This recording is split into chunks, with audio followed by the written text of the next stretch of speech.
everyone, welcome to Watercolor for the Non-Artistic Card Maker featuring Color Burst today. It's Justine. Welcome to my free class. Don't forget about the PDF file downloads over on my blog, the supply list. You can link up your projects if you're playing along with your watercolors as well. And I'd really appreciate you participating in the giveaways. Today we're going to be creating this really awesome night sky scene featuring the Paris dye from My Favorite Things. To get started on our color bursts, we are going to saturate our paper with mini misters. Color bursts, as I mentioned in the previous video, are powdered watercolors that react with water. They create really fun backgrounds, and there are many ways to use them, I'm sure, and I look forward to experimenting with them more. So you just put a little bit on, it goes quite a long way. I find the darker colors are much more vibrant than the yellows and the oranges, for example. This purple and really had a great effect with the water. So I'm adding today violet and indigo blue. And I'm just spritzing along with more water. I want to get my whole background covered in these colors. What's really fun is that they keep reacting with water, so you can spray more mister to help those colors spread. Once they're dry, it'll look something like this. So what I'm going to do is I'm going to actually grab My Favorite Things die, the Paris skyline, and I'm going to cut out this piece of paper right here. Now, I absolutely think this is an amazing card because you can use both sets of this die. And I'm going to show you the example at the end of the second card that I created. Unfortunately, I'm living in Scotland right now, and it is like nearly impossible to get direct daylight onto my cards and my photography. So I really apologize for my photography quality during the series. I plan on updating it in the next couple of weeks with new photos, just because it was, as I said, it was just nearly impossible to make nice pictures. The sun is out for like 6 hours and I'm usually at work at that time, so, or it's dark and rainy. It's Scotland.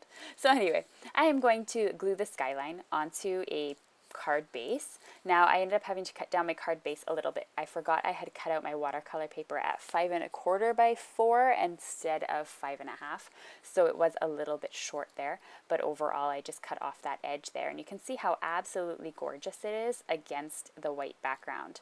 Now that is card number 1 that you can create, and I created this card as well, but you can also create card number 2, and that's using the sky and having the city skyline as a white area.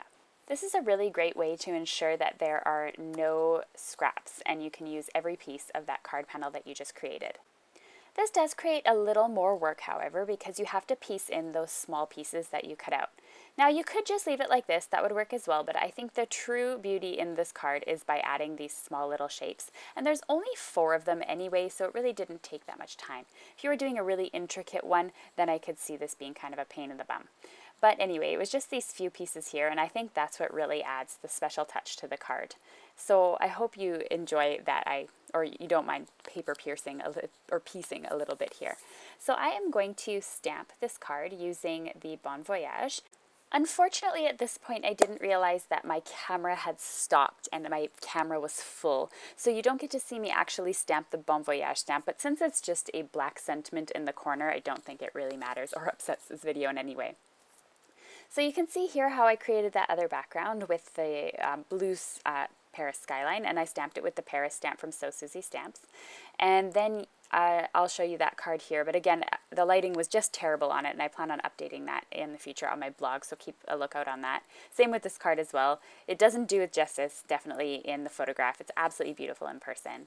All supplies used are linked to below in the video description or my blog. You can access that by clicking up at the top. Over on the right, I have a subscribe button, which you can subscribe to my channel, or you can click on the moving video to check out my video from yesterday, and that is on masking and watercoloring.